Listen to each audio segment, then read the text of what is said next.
Welcome to the Hollywood in Toto podcast, the right take on entertainment. The HiT cast offers a weekly look at Hollywood from a conservative point of view. Sick of media bias infecting Hollywood headlines? Tired of stars insulting your views? HiT has your back. Now, here's your host, Christian Toto. Welcome to episode 118 of the Hollywood in Toto podcast, the right take on entertainment. This week we're speaking with Arthur Brooks, president of the American Enterprise Institute and star of the new film The Pursuit.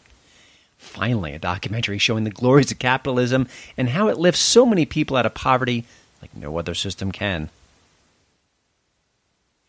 You know, Howard Stern is back in the news this week, and it's been a while, hasn't it? Well, the new improved Howard doesn't do that vulgar shtick as much as he used to. He's 65 now, so I guess those fart man gags aren't as clever as they used to be. And hey, you know, we all grow up, and good for Howard for doing the same. But Howard and I have a little bit of history I wanted to share before getting a little bit deeper into Howard's comeback. You know, I grew up in New York City. Actually, I was born in New York City, and I grew up on Long Island. And I listened to Howard's show back in the 80s and the 90s as well. And during the 90s, he read a column I wrote on the air. The column praised Howard and talked about how, you know, he doesn't get a lot of good publicity, but boy, he is very talented, and I think a lot of reporters don't get that aspect of him. Now, I have to say, I woke up one day, heard him mention my name, and I went to my boombox, put in a cassette, and got, I'd say, about 90% of him talking about my column, and of course, ragging on me a little bit, because after all, it's what he does. He's Howard Stern. Now, I know that confession just dated myself with the boombox, but there it is. But one of the things I noticed over the years is that when Howard would talk about politics, it wasn't very compelling and it wasn't very smart. Now, he's a bright guy, so I'm not making a disconnect there, but when it came to political matters, it just didn't seem like he was kind of firing on all cylinders. You know, sometimes I'd even agree with him, but not really like the fact that he would embrace a certain subject a certain way. He just didn't frame it well. It didn't seem to have a full grasp of the information at hand, and he just wasn't a sound political thinker. And that came to mind this week when I read some interviews with him. He's got a new book out he's promoting, featuring some of his classic interviews on his radio show. But, of course, the subject turned to politics, and the subject then veered into Donald Trump. Now, what did the king of all media have to say about Donald Trump? Well, turns out he's not a fan. Now, these two have a much deeper history than I ever had with Howard Stern. He appeared on Howard's show again and again and again, and he was a great guest, and Howard said as much as well. They talked sexuality, they talked women, you know, the usual stuff that Howard talked about. Well, Trump was certainly fair game on that subject and couldn't wait to talk about all those kind of things as well. They were a match made in heaven.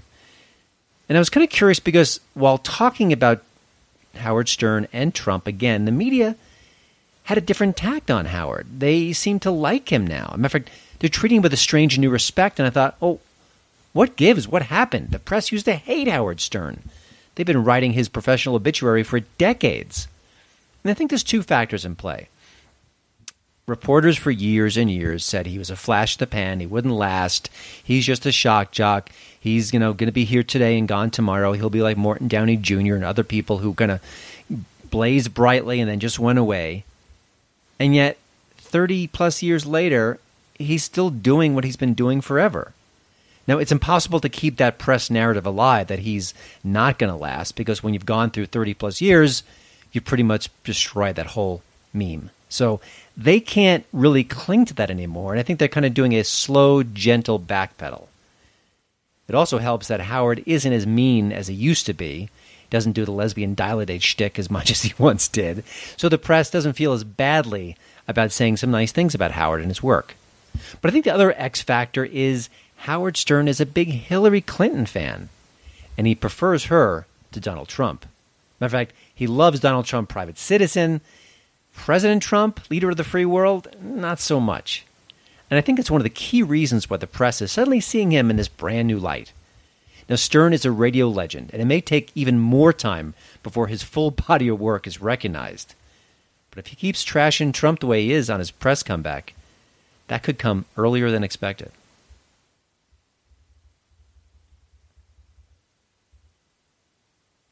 Here's the hit tweet of the week.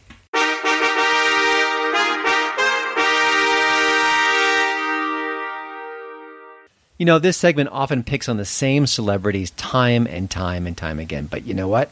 Oh, they deserve it. So Bette Midler's back in the spotlight again for her latest unhinged tweet. The subject this time, the school shooting a short distance from the HitCast studios here in Denver.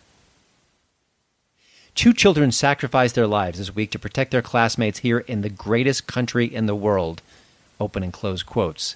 School shootings are now normal, and we still have the audacity, the gall, to call ourselves great when we allow our children to be murdered by the NRA?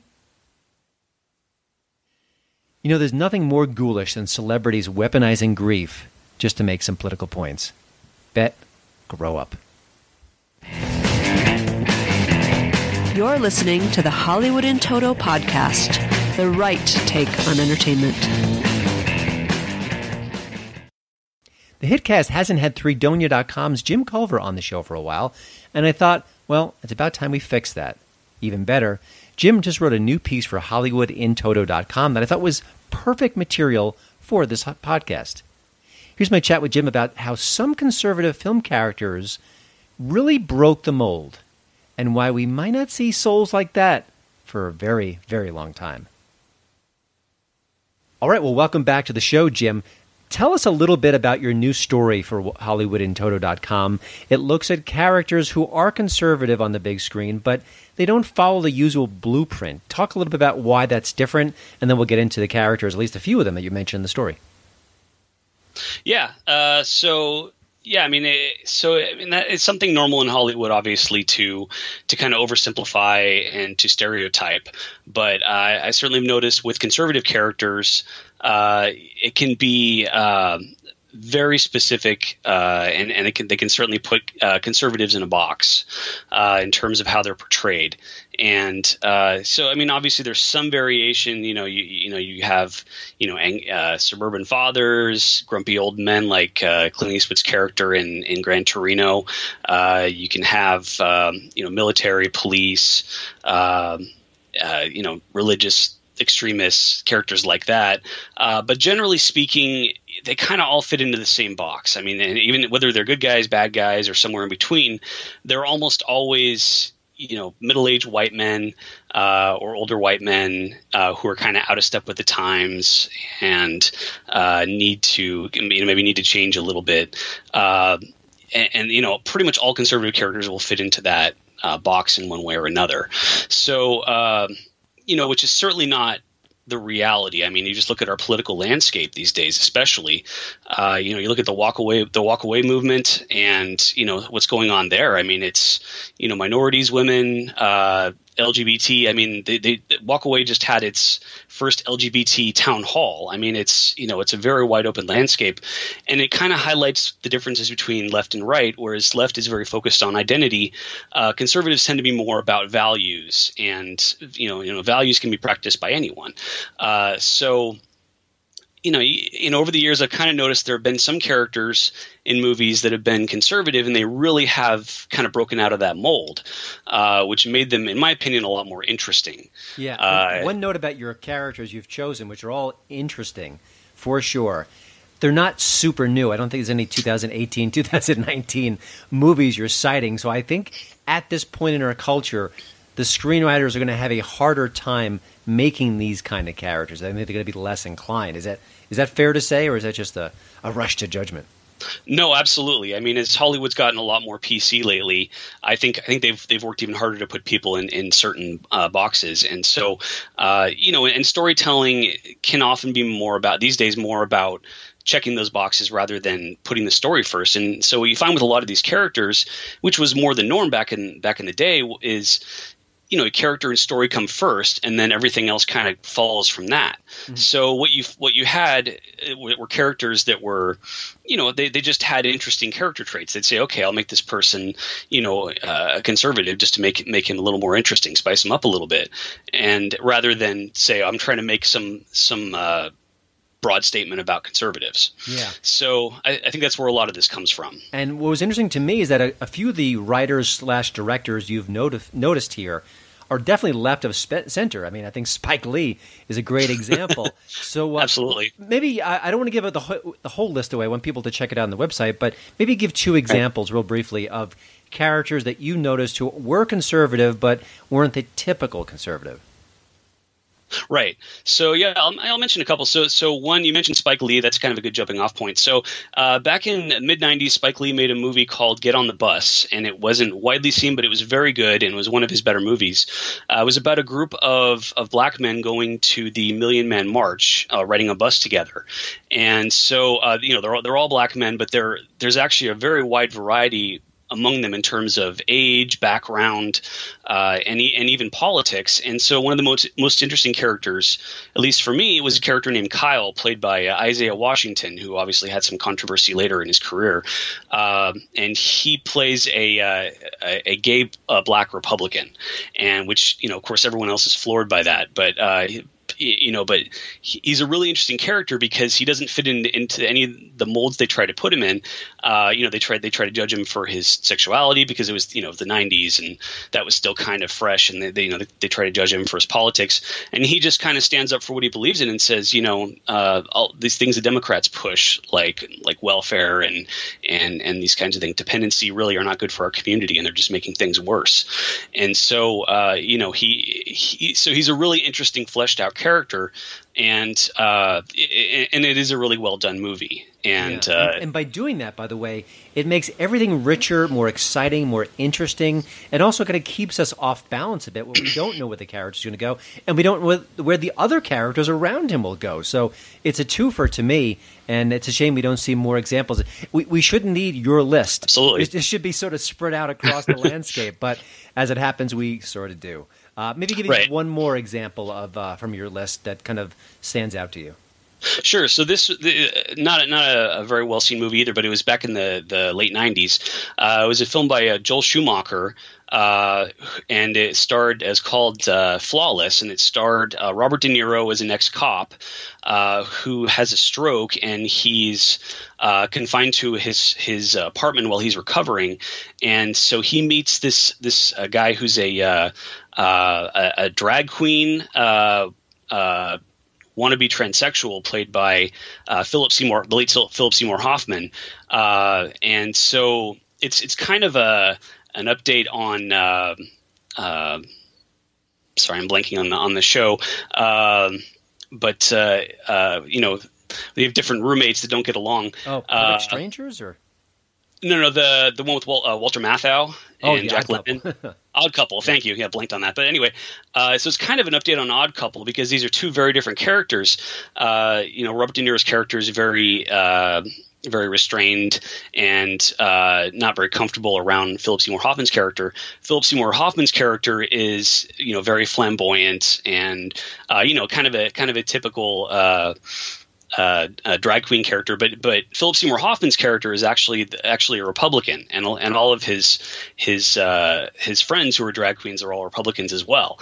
And so their unofficial name for themselves is Banana Republicans, which is a little bit of a innuendo. But and again, Schumacher is he's not a political filmmaker. He doesn't treat it as making some kind of broad statement. He just thinks it's kind of interesting to have these characters that are very atypical politically, are just kind of different. It's something unique that you haven't seen on screen before, and that kind of goes back to what I was saying about kind of putting character and storytelling first.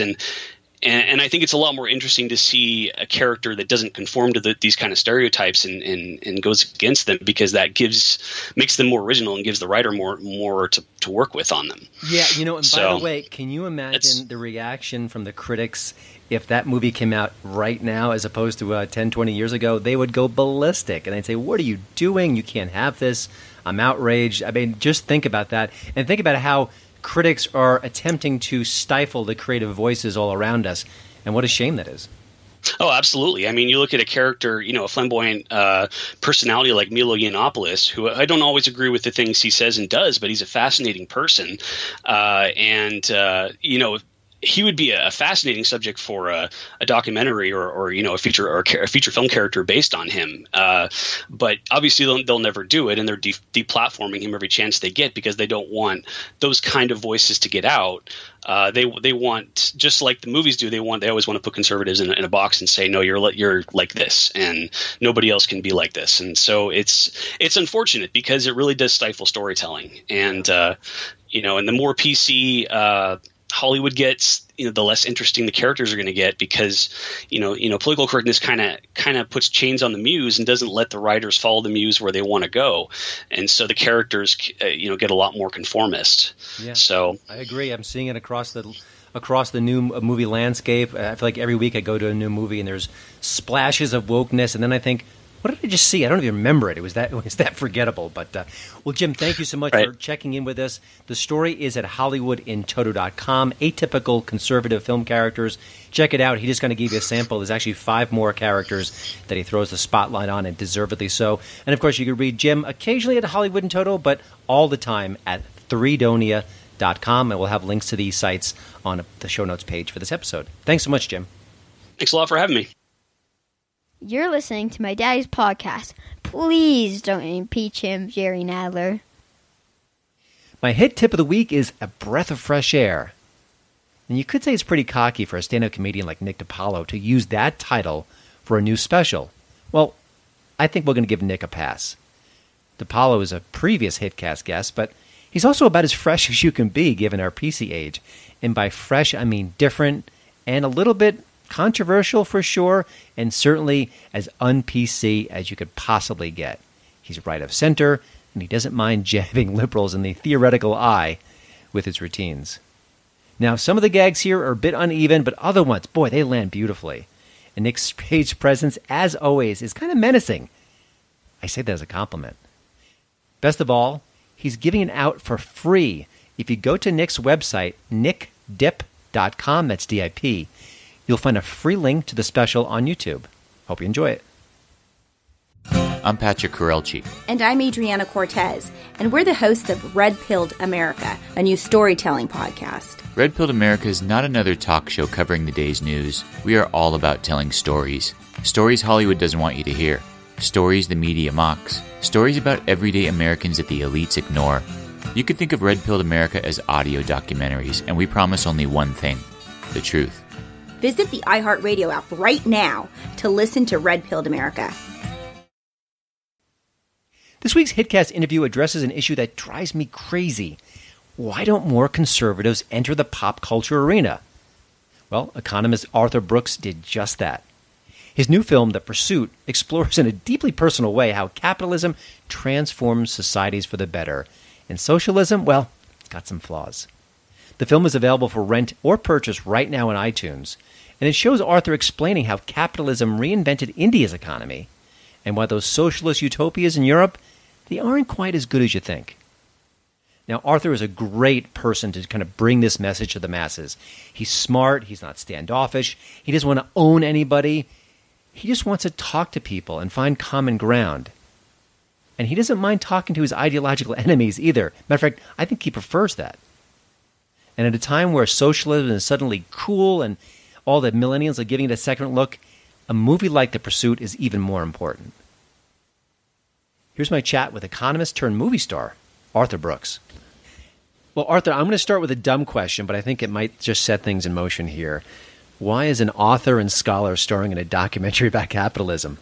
There were a lot of times over the past 3.5 years where I asked exactly that question. I don't have a background in film at all. But a few years ago when I took over as president of AEI, I did so because I was really interested in the moral case for the free enterprise system, which for me comes down to building more lives of dignity and high human potential. I mean, I came into the free enterprise movement years ago, not because I have some sort of an ideological bias, or, I grew up saying 3 cheers for capitalism, but because I learned that it had pulled 2 billion people out of poverty since I was a kid. And I wanted to, and it was the free enterprise system that did that. It was our gift to the world. And I thought, I've been talking about that since I was president of AEI, and a lot of our supporters and people, sort of fans on the Hill and people all over the country said, you got to get a bigger audience.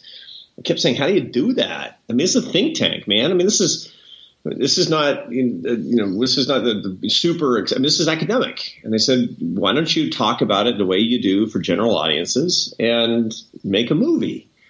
And so we went out into the field after we got some investors who were really interested in my last book, The Conservative Heart. And we went into the field and started interviewing movie makers.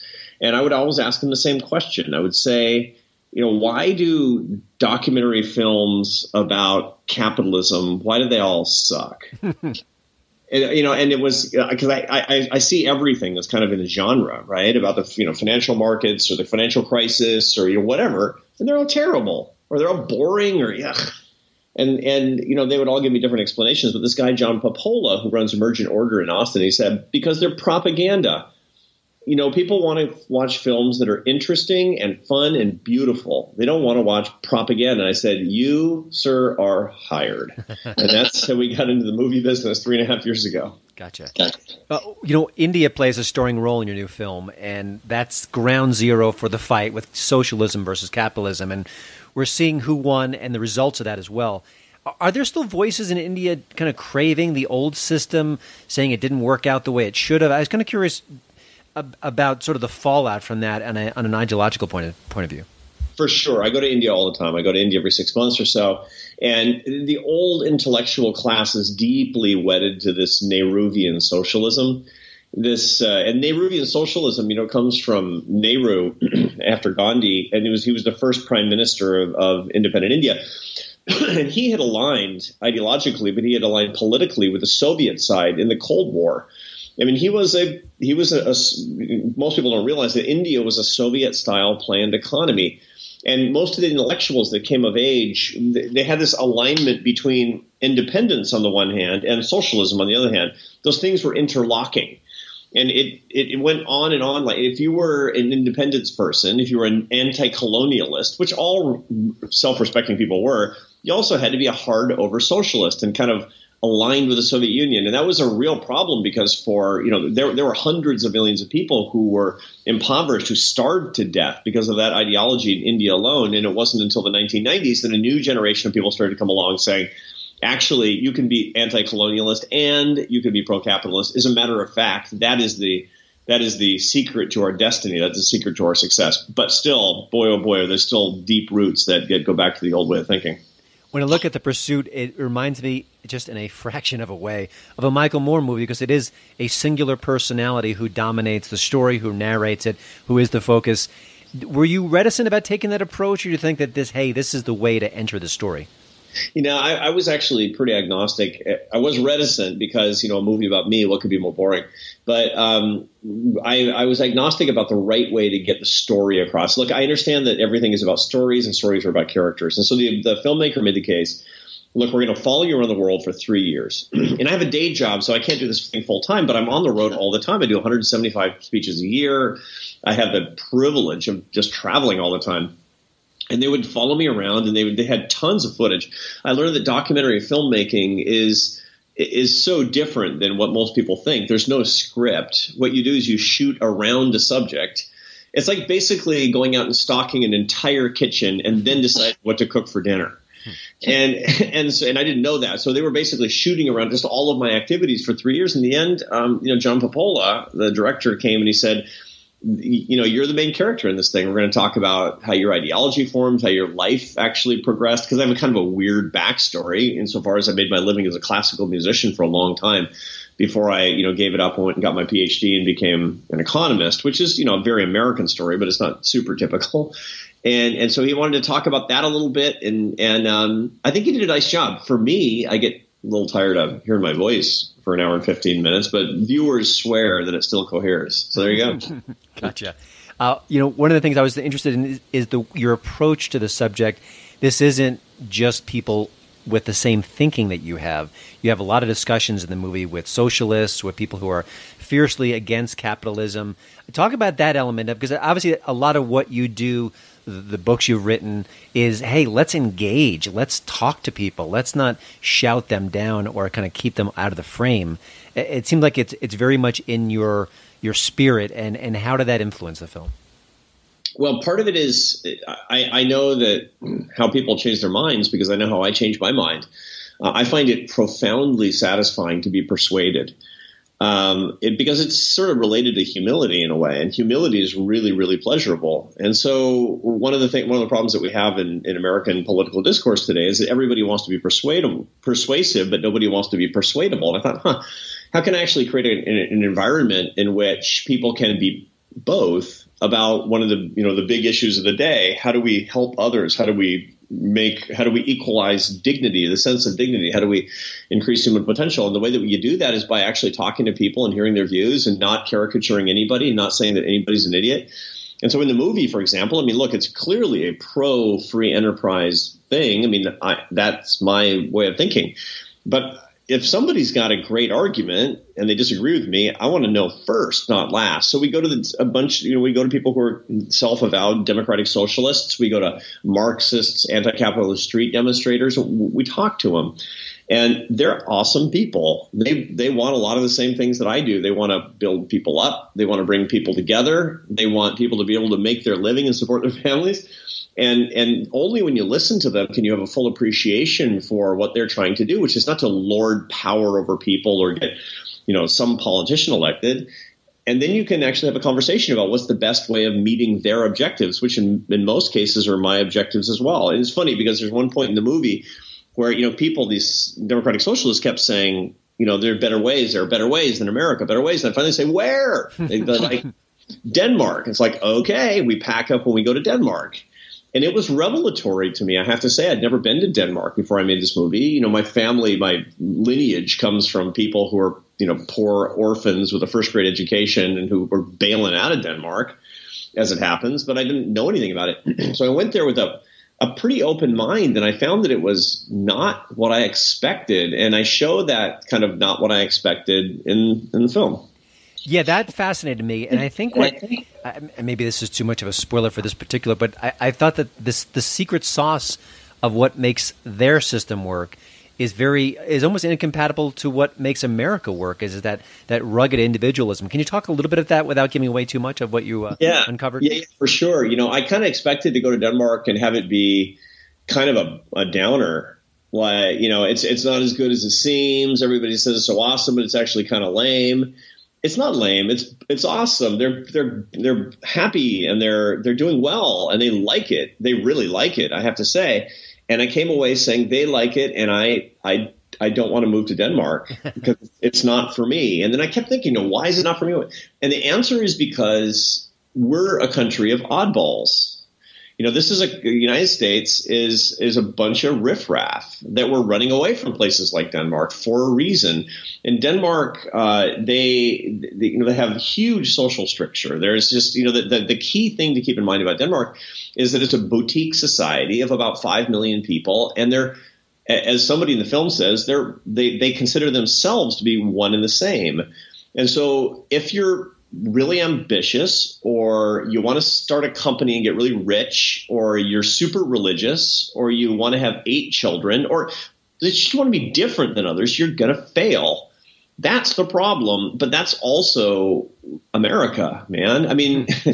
That's my family moved west every generation one step ahead of the law, basically, until they hit the Pacific Ocean, had to stop. It's a very typical American story of people that are making their own way. There's even some theories that there's some genetic proclivity toward oddness, toward outsiderness that's just running on the American genome in a way. And if that's true, which of course I have no way of knowing, but if that's true, then what would be a mutation in a place like Denmark would be the norm in the United States. You have a very, very strong sense that there's nothing wrong with them living the way they want to live, but it's not appropriate for us to build it up as if we could make some massive Denmark. We can't.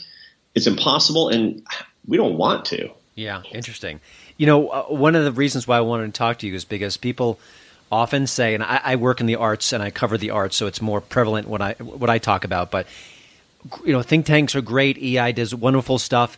We need to get more people, more conservatives engaged in the arts, making movies, writing books, fiction stories. And you've done that. And I'm kind of curious from your perspective, people outside of my realm, Why is there such resistance to that we can do both? We can, be at a think tank and do wonderful work, and we can make movies and document. Like, we can do it all, and it doesn't often happen. I think your project here, the Pursuit, is the sort of the exception, really. Yeah, it is, and I've often reflected on that. Why is it that creatives tend to be liberal? And why is it that so many analytics, they tend to be conservative? And no doubt there's a political basis. There's a kind of an ideological character basis for this. I have a buddy named Jonathan HiT who teaches at the Stern School of Business at NYU. He's a social psychologist. He does work on, and early in his career as a psychologist, he was doing work on the typical character, and he would go in and he would analyze the offices of conservatives and liberals. And you would find that the conservatives, they have really neat offices. They have posters on the walls at sports. Their pencils are sharpened. Then you go into a liberal's office, it's a complete nightmare. It's like really ratty, and the music is playing in the office is jazz, and it's just exactly kind of what you'd think.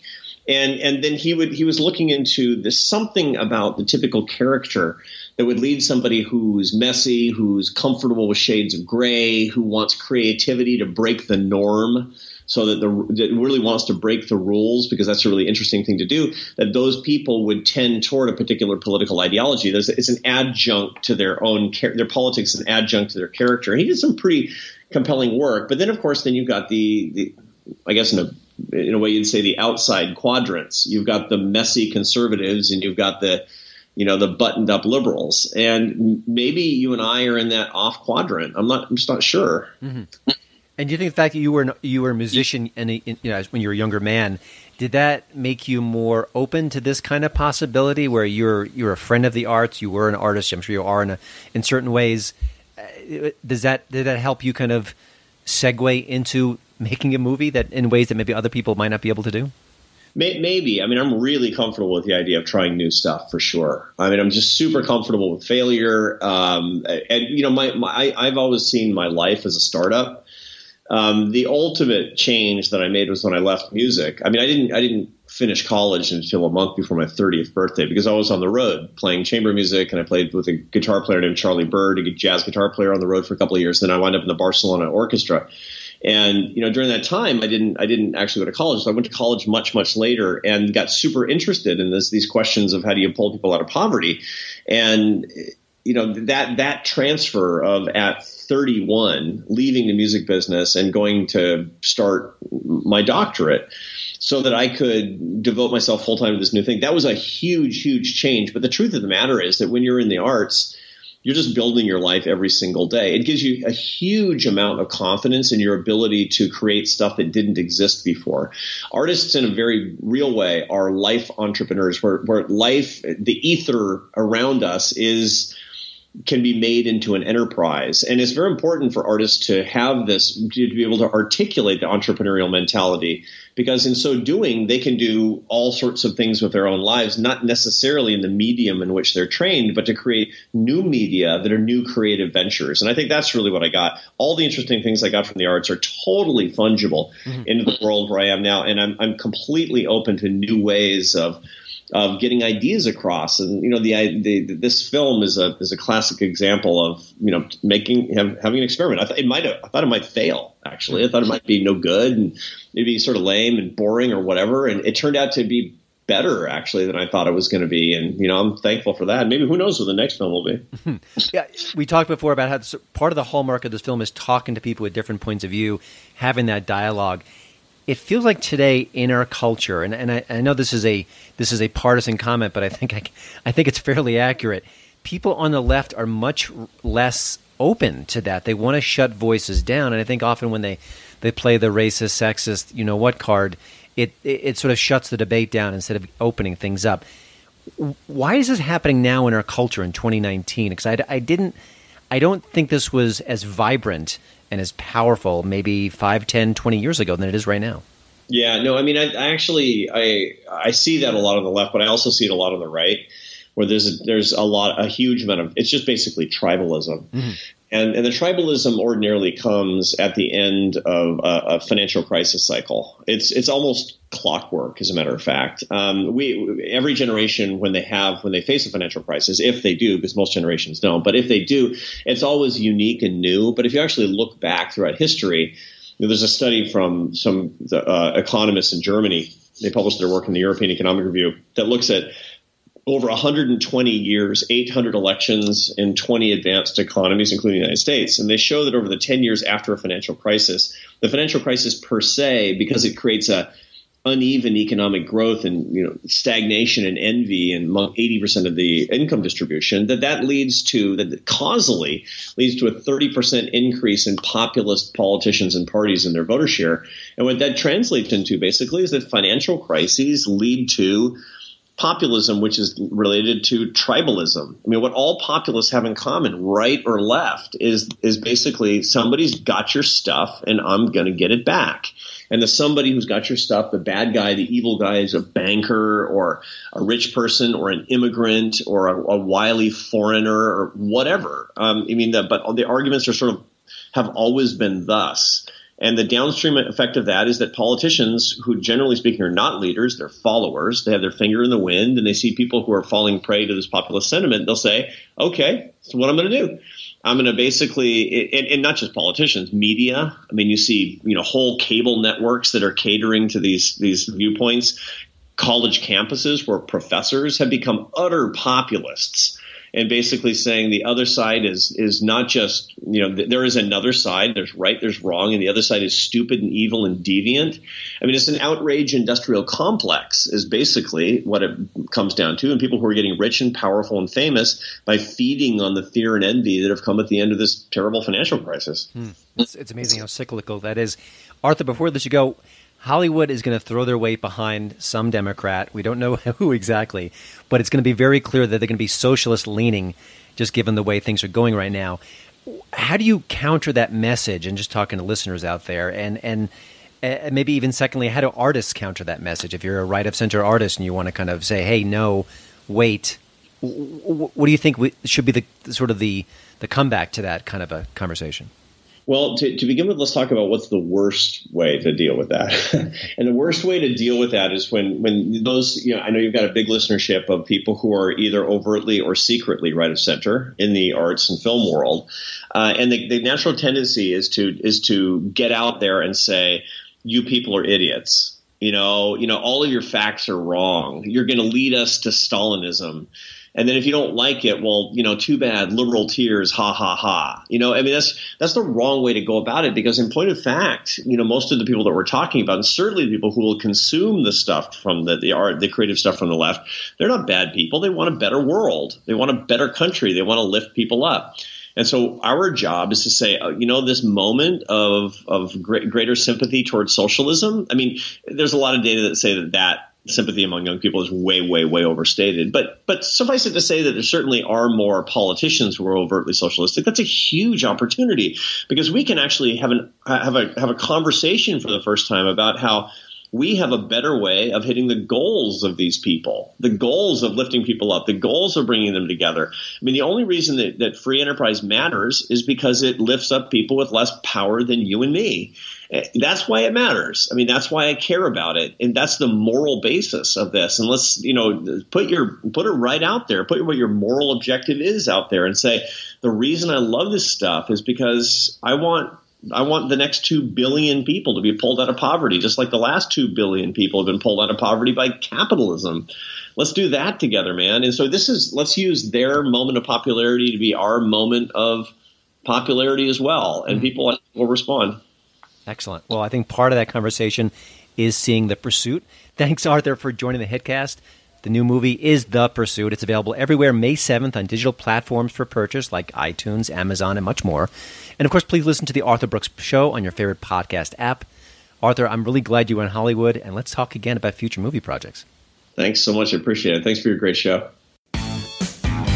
Well, thanks again for listening. Don't forget to check out HollywoodandToto.com for both the show notes and, of course, the latest entertainment news. Please follow me at Twitter at HollywoodandToto. And we'd love it if you leave a podcast review over at iTunes. See you next week.